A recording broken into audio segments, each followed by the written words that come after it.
로마서 8장 28절에서 30절 우리 석절만 같이 볼까요? 28절로 30절까지 말씀드리겠습니다.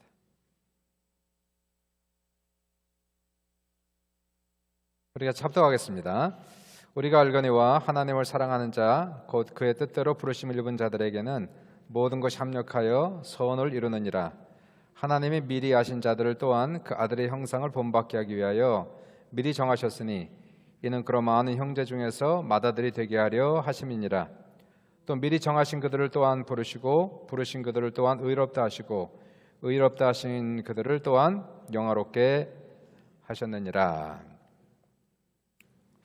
모든 인간의 영혼은 아담과 하와 이래로 지금도 방황하며 살아갑니다. 방황하는 불안한 인간은 먹어도 배고프고 마셔도 목마르며 많은 것을 소유해도 여전히 공허할 뿐입니다. 지금 미국 멕시코 국경은 심각한 위기 상태입니다.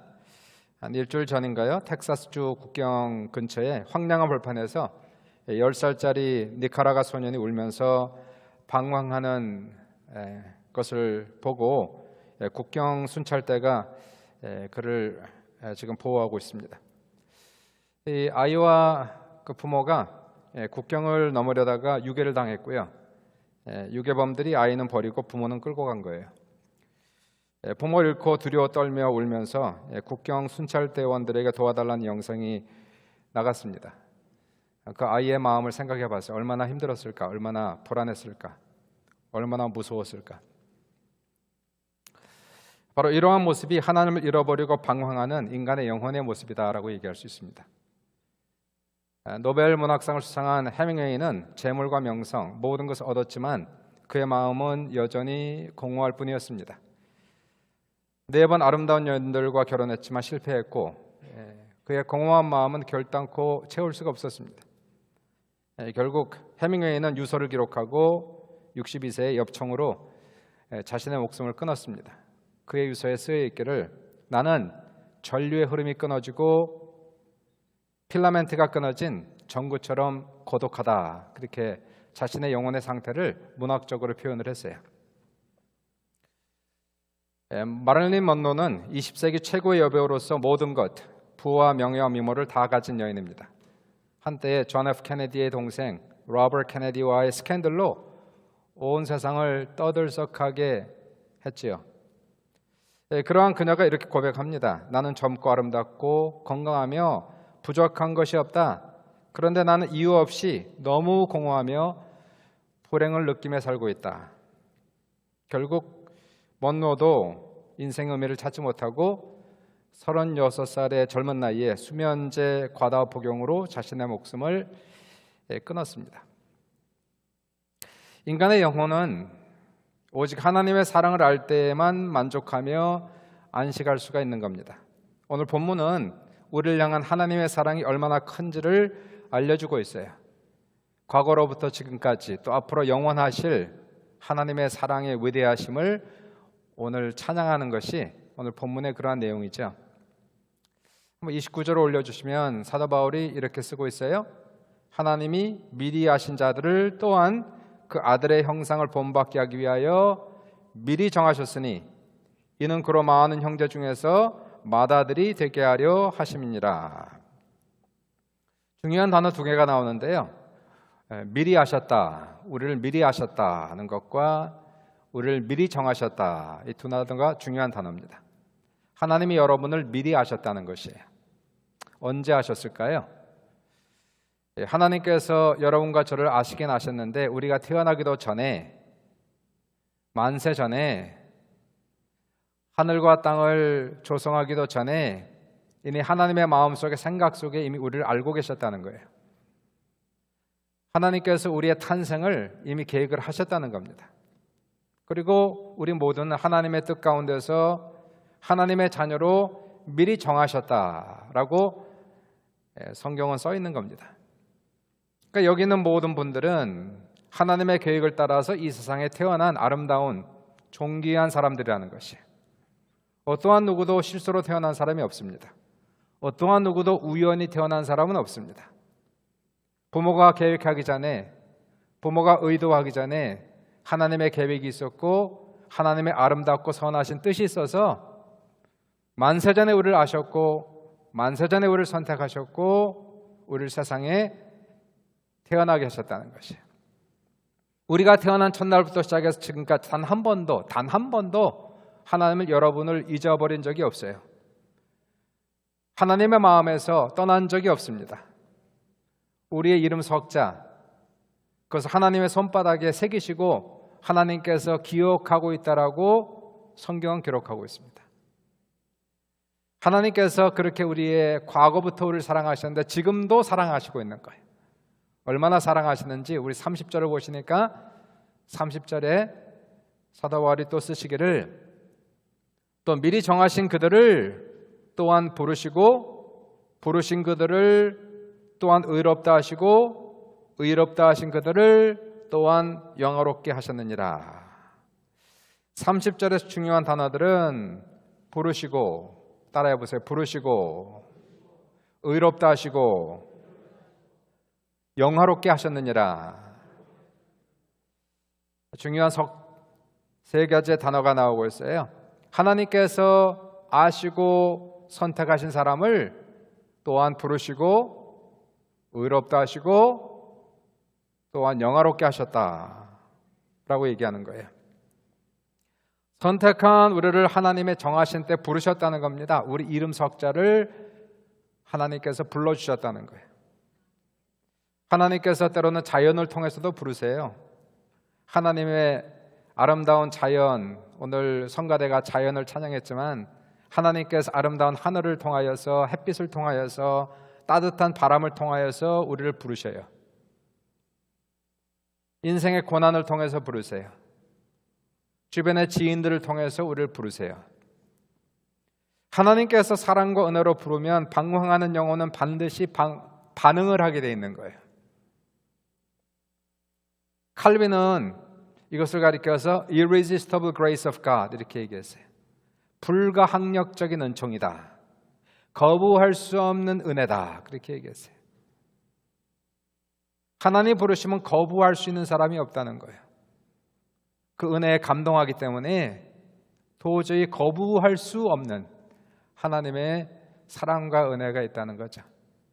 물론 죄인인 인간은 처음에는 거부하기도 합니다. 그러나 하나님이 사랑하시고 선택하신 사람을 하나님은 결코 포기를 하지 않으시는 거예요. 끝까지 부르시기 때문에 결국은 누구든지 인간은 하나님의 사랑에 감동되어 그 사랑에 무릎을 꿇게 돼 있다는 거예요. 그래서 그것을 불가항력적인 은혜다 그렇게 얘기하는 거예요. 하나님이 사도 바울도 여러 번 불렀지 않습니까? 그런데 바울은 반응하지 않아요. 오히려 더 악해졌어요. 교회를 핍박했어요. 성도들을 진멸했어요. 그러한 바울에게 예수님 나타나셔서 뭐라고 말씀하십니까? 사울아 사울아 내가 어찌하여 나를 박해하느냐? 가시채를 뒷발질하기가 내게 고생이니라. 하나님의 은혜와 싸우는 것은 마치 가시채를 발로 차는 것처럼 자기 고생뿐이라는 거예요. 하나님의 사랑과 싸우는 것은 마치 거센 파도를 이기기 위해서 서 있는 것과 일반이라는 겁니다. 결국 사울은 하나님의 은혜와 사랑에 거부하다가 결국은 무릎 꿇지 않습니까? 그래서 사랑의 종이 되어 사랑에 이끌려 평생을 살아가지 않습니까? 이렇게 부른 사람을 어떻게 하신다? 부르시고 또한 의롭다 하시고 부른 사람을 의롭다 하시는 거예요. 하나님이 우리를 의롭다 하셨습니다. 의롭다 하는 것은 죄가 없는 사람처럼 여긴다 그런 뜻이에요. 우리가 선해서가 아니고 착해서가 아니고 의로워서가 아니고 우리는 죄인인데 예수님께서 우리를 위해 십자가에 죽으심으로 그 피의 공로로 인하여 마치 우리로 하여금 한 번도 죄를 범하지 않은 사람처럼 취급해 주신다. 그런 의미를 가지고 있는 거예요. 사랑하는 여러분, 하나님께서 우리를 의롭다 하시기 위해서 하나님이 하신 일을 생각해 보세요. 얼마나 많은 희생을 치르셨는지, 하나님이 얼마나 많은 고생을 하셨는지 하나님의 사랑이 강권한다라고 얘기하지 않습니까? 하나님이 당신의 사랑에 의해서 강권당하시는 모습이에요. 하나님께서 만세전에 우리를 아셨고 우리를 선택하셨고 우리를 세상에 탄생시키셨고 그리고 우리를 구원하기 위하여 그의 아들을 미리 주셨고 화목제물로 십자가에 죽게 하시고 가시관을 쓰고 고통당하시고 죽으심으로 우리를 위하여 구원의 길을 다 예비해 놓으시고 그리고 나서 우리를 부르시고 예수께로 인도하셔서 십자가 은혜로 모든 죄를 다 씻어주시고 우리를 의롭다 칭하신 거예요. 그러니까 우리 한 사람 한 사람이 얼마나 하나님 앞에 귀한 존재인가를 생각해 보라는 거예요. 한 영혼을 구원하기 위하여 얼마나 오랜 시간이 걸렸는가를 생각해 보라는 거예요. 한 영혼 한 영혼을 위하여 얼마나 신경을 쓰셨는지, 얼마나 많은 수고와 노력을 하셨는지.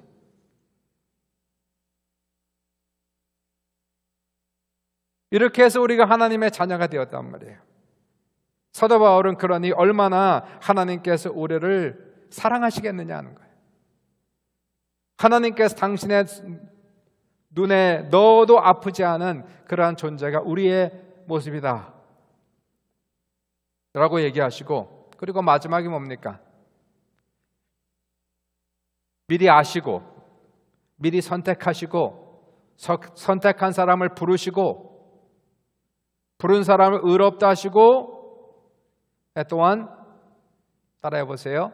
영화롭게 하셨느니라. 여러분을 영화롭게 했단 말이에요. 영화롭게 존귀하게 만들으셨다고 얘기하는 거예요. 사도 바울이 얘기하는 것은 미래의 영광을 얘기하는 겁니다. 미래의 영광을 얘기하고 있는 거예요. 미래의 영광을 과거형으로 지금 쓰고 있어요.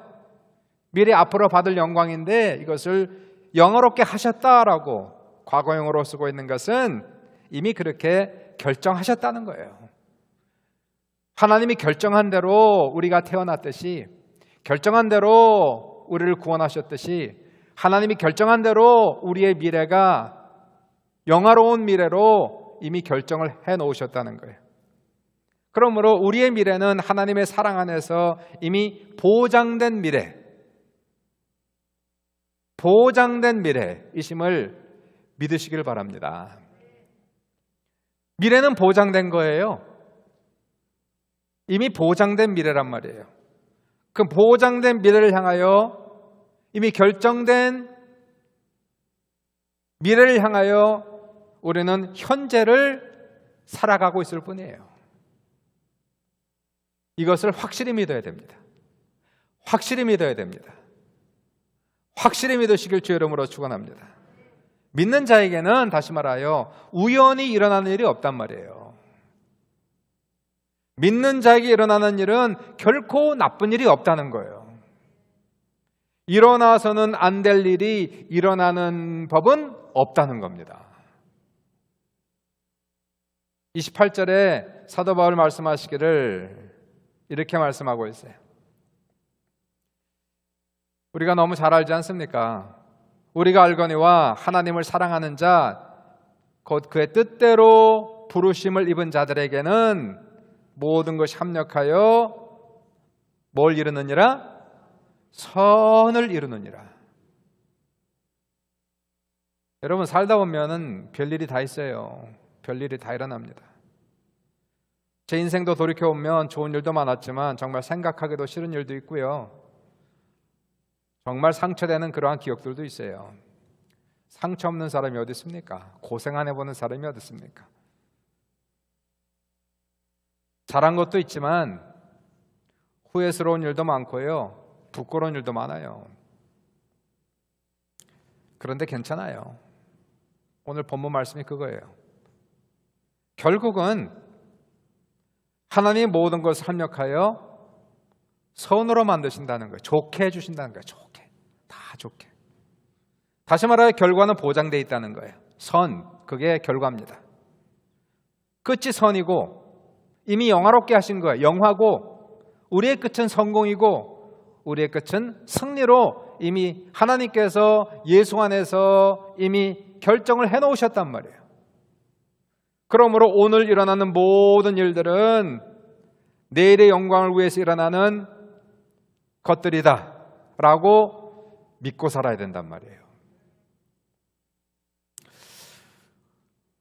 축구 좋아하시는 분들은 한일전 경기를 보시면 정말 땀나지 않습니까? 정말 다른 경기보다도 한국, 일본 축구전은 대단합니다. 응원도 그렇고요, 긴장도 그렇고, 한 골을 넣을 때마다 환호하고 한 골을 먹을 때마다 울상을 짓고 탄식을 하지 않습니까? 제 아내는 그러한 축구 경기를 안 봐요. 너무 긴장이 된다고 별로 좋아하질 않아요. 제 아내 참 신기한 사람이에요. 이상한 게 축구를 봐도 결과를 알고 보는 게 좋다는 거라. 결과를 알고 보면 편하게 볼 수 있다는 거야. 편하게 볼 수 있대. 소설도 읽으면 꼭 끝을 보고 결과를 보고 소설 읽어나가요. 무슨 재미로 소설 읽습니까 그러면? 무슨 재미로 축구 경기를 봅니까?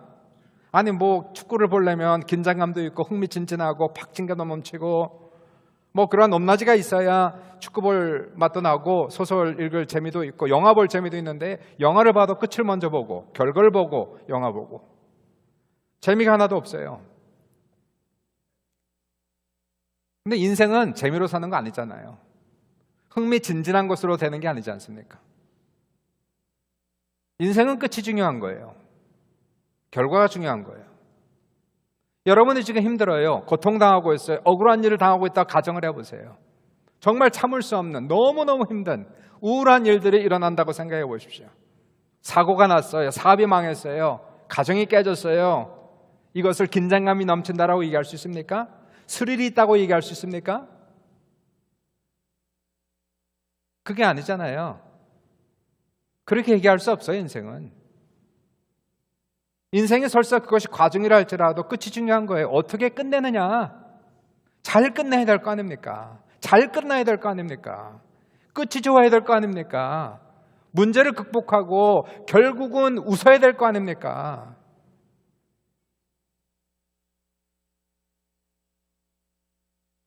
근데 만약에 여러분에게 특별한 능력이, 하나님처럼 특별한 능력이 있어서 미래를 볼 수 있다고 가정을 해보세요. 여러분의 미래가 보장된 걸 미리 봤다고 생각해 보십시오. 그 미래가 성공이고 승리고 선이고 정말 놀라운 그러한 일들을 미리 봤다면, 그리고 지금 고난을 지나간다면 이길 수 있지 않겠습니까? 결과가 결정된 거니까. 결과는 좋은 거니까. 선한 거니까. 사도 바울에서 오늘 본문을 쭉 얘기하다가 마지막 사랑의 찬가를 부르는 거예요. 이게 하나님의 사랑이다. 하나님의 사랑 안에서 너희를 미리 아셨다. 너희를 미리 선택하셨다. 선택한 자들을 부르셨다. 부르신 자를 의롭다 하셨다. 그리고 이미 영화롭게 하셨다. 결과는 결정됐다. 미래는 보장됐다. 그리고 35절에 말씀하는 것이, 누가 우리를 그리스도의 사랑에서 끊으리요? 환난이나 곤고나 박해나 기근이나 적신이나 무염이나 칼이랴. 그러나 이 모든 일에 우리를 사랑하신 이로 말미암아 우리가 넉넉히 이기느니라. 뭐예요? 미래를 아니까, 보장됐으니까 현재 고난을 넉넉히 이겨나간다는 거예요. 성경에 나오는 인물들을 다 보십시오. 하나님이 끝을 정해놓고 인도하는 거예요. 다 그래요. 성경 인물들은 사람의 노력보다는 하나님의 인도하심이 훨씬 더 큽니다. 하나님께서 그들을 미리 아셨고 그들을 쓰시기로 작정하셨고, 그리고 그들을 세상에 태어나게 하셨어요. 그리고 이들의 인생 속에서 본인은 싫지만 역경을 지나가게 하셨어요. 고난을 지나가게 하시면서 그들을 때로는 혹독하게 훈련도 시키셨어요. 모세 같은 경우는 애굽의 왕자로 40년 동안 궁궐에서 최고의 삶을 살았지 않습니까? 그러다가 나이 40에 혈기가 작동해서 애굽 사람을 죽이고 미디안 광야로 도망하여 40년을 도망자의 삶을 살았어요. 애굽의 왕자가 광야에서 목동과 결혼하고 가난한 목동과 결혼하고 자식을 낳고 장인의 양을 치면서 처갓집에 얹혀 살았어요. 광야에서 양치는 생활은 정말 지루합니다. 허송세월을 보내는 것 같았습니다. 모세의 모든 꿈은 사라졌습니다. 젊음은 다 사그라졌습니다. 그러다가 나이 80이 되어서 하나님께서 떨기나무 사이에서 모세야 부르시는 거예요. 이미 아셨고 정하셨고 때가 되니까 부르신단 말이에요. 하나님 왜 부르십니까? 왜 지금 부르십니까? 저는 아무 쓸모가 없습니다. 네, 하나님께서 그를 부르셨고 그를 쓰셨고 모세를 통하여 이스라엘 민족을 출애굽시켰고 40년 동안 광야를 지나가게 하셨어요.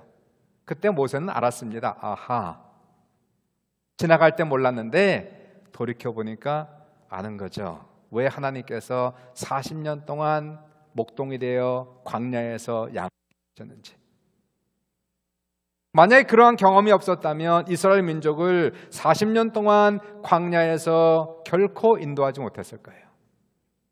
그는 40년 동안 양을 치면서 광야를 배웠어요. 광야를 알았어요. 아무런 의미가 없다고 생각한 광야 체험이 그 이후에 하나님의 일을 할 때에 가장 큰 도움이 되었다는 것을 나중에야 알게 됩니다.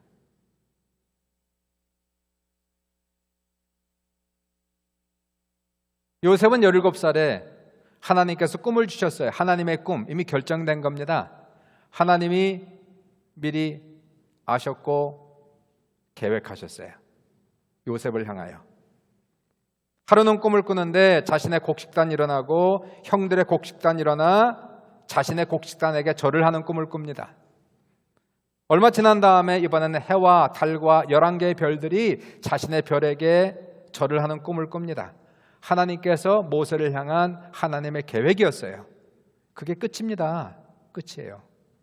하나님은 끝을 결정해 놓고 오늘을 인도한단 말이에요.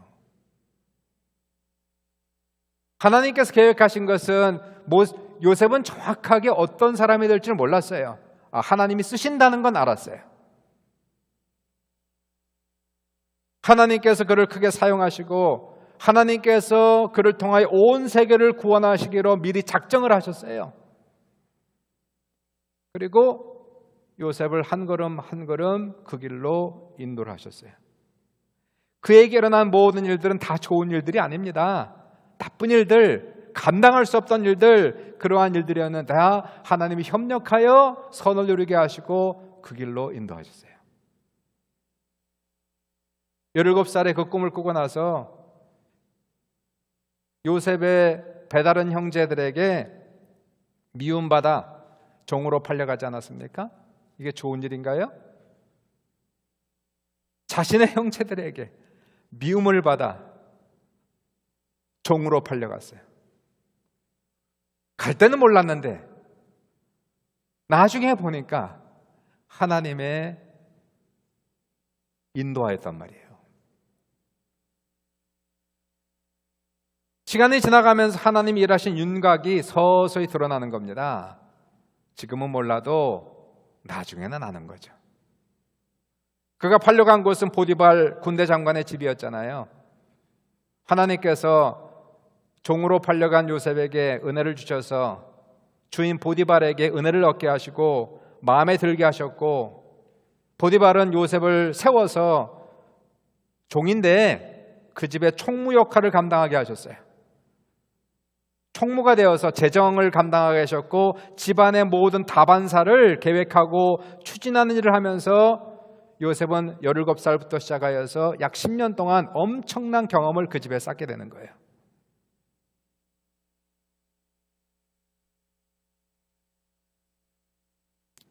그리고 나서 요셉이 유혹을 받지 않습니까? 보디발의 아내가 유혹을 해요.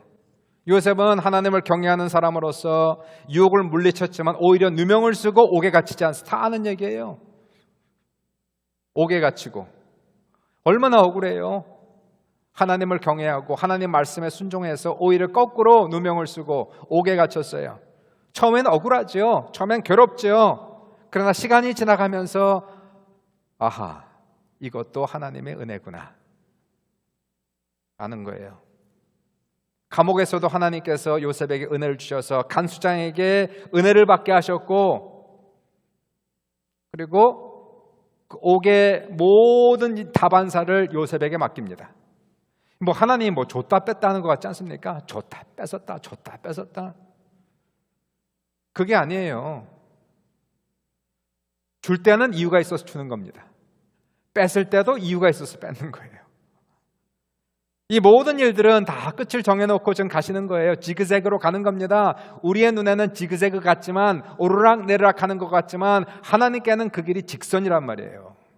가장 빠른 길, 가장 아름다운 길, 최선의 길, 최고의 길, 그 길로 우리를 인도하시는 거예요. 감옥 속에서 요셉은 정치인들을 만나지 않습니까? 정치인들이 갇히는 감옥이었어요. 그리고 그들에게 수종들면서 정치적 거물급들과 인맥을 갖게 되지 않습니까? 감옥에서. 특별히 바로왕의 술관원장과 떡관원장을 돌보아주면서 그들과 인맥을 갖게 되고, 그 인맥이 결국 요셉의 꿈을 이루는 가장 중요한 끈이 되었다는 거예요. 나이 30에 17세에 팔려서 13년 동안 고생을 했어요. 나이 30이 되었을 때에 그가 갑자기 바로왕 앞에 서게 됩니다. 어제는 감옥에서, 오늘은 바로왕 앞에서.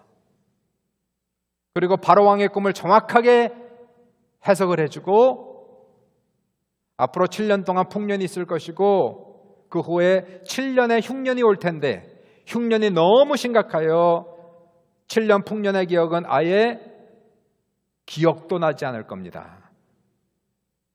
그러므로, 중요한 게 그러므로예요.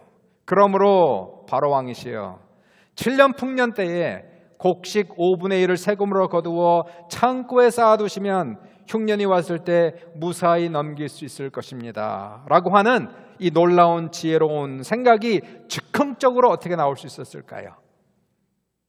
그것은 보디발의 집에서 10년 동안 총무일 하면서 다 배운 거였어요. 재정하면서, 다반사를 준비하면서, 큰 집에서 그 일하면서 배웠던 경험들이 결국 바로왕 앞에 서서 그 아름다운 놀라운 지혜의 말을 즉흥적으로 할 수 있었던 그러한 경험이 되었단 말이에요. 요셉의 지혜, 요셉의 성품에 감동을 받은 바로왕은 요셉에게 자기의 반지를 빼어 그에게 주며 바로 애굽의 총리로 세웁니다. 그래서 바로왕인가 봐요. 바로 세워서 바로왕인가 봐요. 요셉은 어제는 감옥에서, 오늘은 전 세계를 호령하는 애굽의 총리가 되어서 애굽을 구원하고 전 세계를 구원하는 놀라운 일을 감당하게 된, 이거 하나님이 미리 계획한 거였잖아요. 다 아신 거 아니었어요. 이거 하나님이 다 정해놓은 거예요. 요셉을 위해서. 그리고 하나님의 계획 속에 요셉을 한 걸음 한 걸음 인도하셨는데, 우리의 눈에는 보기 좋지 않지만 형에게 팔렸어요. 오해받고 억울하게 감옥에 갇혔어요. 그러나 알고 보니, 돌이켜보니 그 모든 것들이 하나님의 은혜였더라. 하나님의 계획이었더라. 멋있지 않습니까? 우리 하나님 멋있지 않습니까? 여러분, 우리의 미래가 보장되었다는 걸 믿는 것이 얼마나 중요한지 모릅니다. 28절 다시 한번 올려주시면, 띄워보세요. 28절. 우리가 너무나 잘 아는 말씀 같이 한번 읽습니다. 시작. 우리가 알거니와 하나님을 사랑하는 자 곧 그의 뜻대로 부르심을 입은 자들에게는 모든 것이 합력하여 선을 이루느니라. 여기서 중요한 말씀은 따라해보세요. 우리가 알거니와. 이게 중요한 거예요. 우리가 알거니와 하나님을 사랑하는 자 그 뜻대로 부르심을 입은 자들의 모든 것이 합력하여 선을 이루느니라. 이것을 우리는 안다. 믿는다, 확신한다, 이거예요. 모르고 가는 것과 알고 가는 것은 큰 차이가 납니다. 결국은 다 선을 이루시는데 그냥 모르고 가는 것과 그것을 알고 믿고 확신하고 가는 사람에게는 자세가 틀린 거예요. 미래가 보장되었다는 것을 하나님 안에서, 그의 사랑 안에서 보장되었다는 것을 믿고 확신하고 간다면 모진 고난도 경험이 되고 언젠가 좋게 사용될 것이라고 믿는 거예요. 이러한 긍정적인 믿음이 있으면, 생각이 있으면 모든 상황을 극복할 수 있는 거예요. 넉넉하게 갈 수가 있는 거예요. 이러한 긍정적인 생각이 있는 사람은 상처가 별로 없어요. 상처가 많은 사람들은 일반적으로 이러한 믿음이 부족해 상처가 생기는 거예요. 아니, 오늘의 고난이 미래의 영광이라는 걸 믿는다면 왜 상처가 될까요? 상처는 스칼, 미래가 보장되었다는 걸 믿으면 상처는 스타가 되는 거예요. 스카가 아니라 별이 된단 말이에요. 믿으니까 할렐루야. 힘들어요. 물론 지나갈 때 그게 어떻게 쉽습니까? 힘들어요. 죽겠어요. 괴로워요. 그러나 그 속에서도 희망이 있어요. 믿음이 있어요. 확신이 있어요. 언젠간 좋게 될 거다. 어떻게 될지 모르겠지만 하나님은 이미 결정하셨고 보장하셨기 때문에 분명히 좋게 될 줄 믿습니다.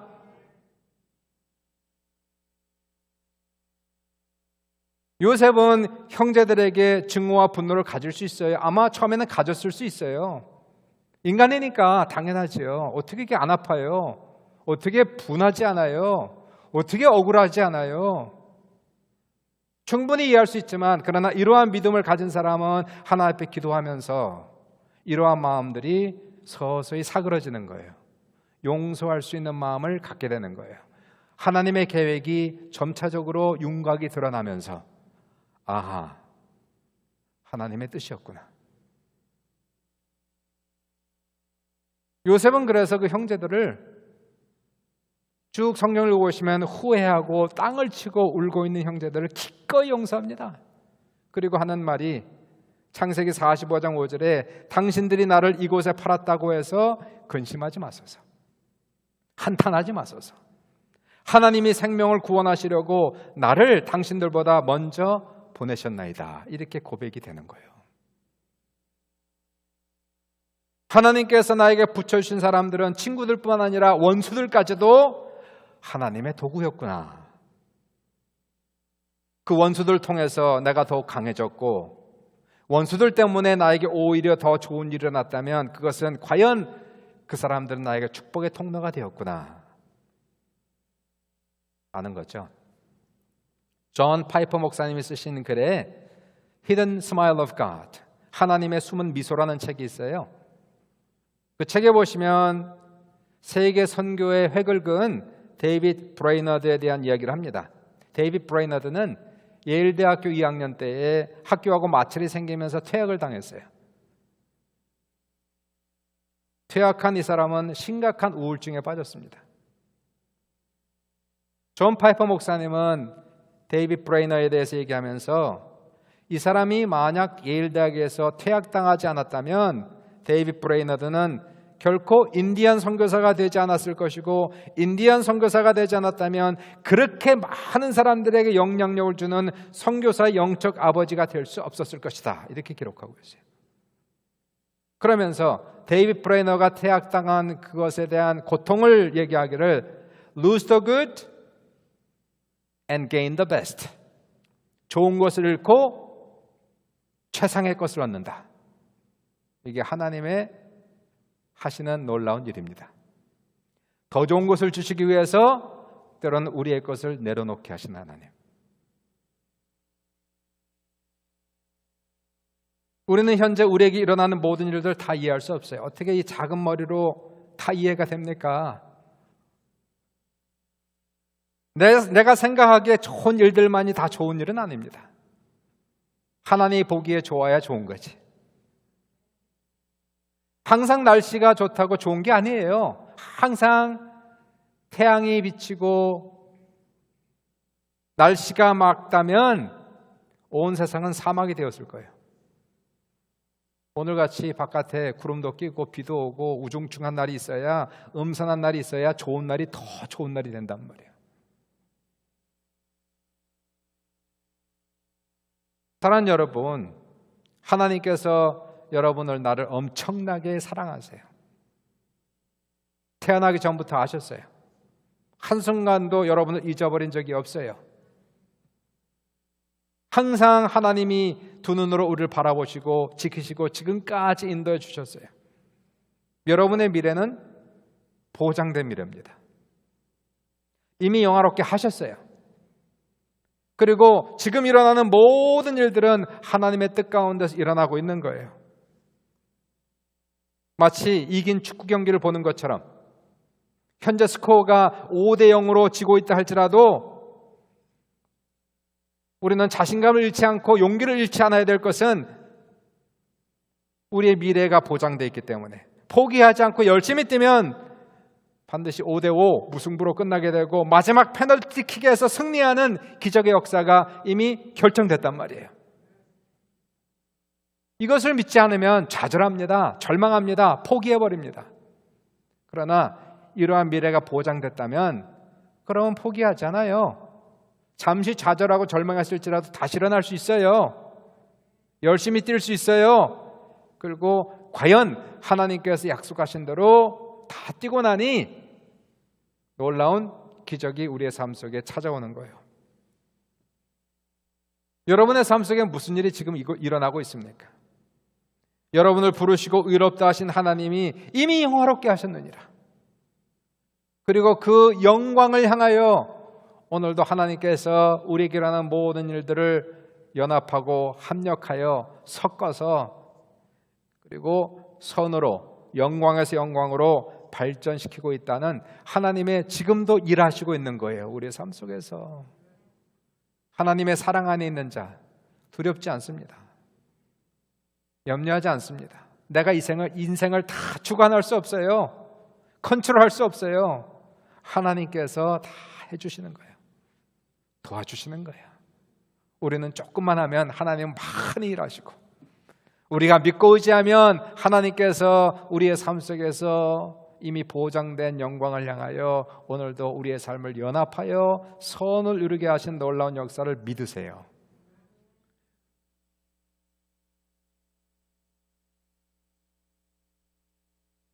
너무 힘주고 사지 맙시다. 너무 힘내지 맙시다.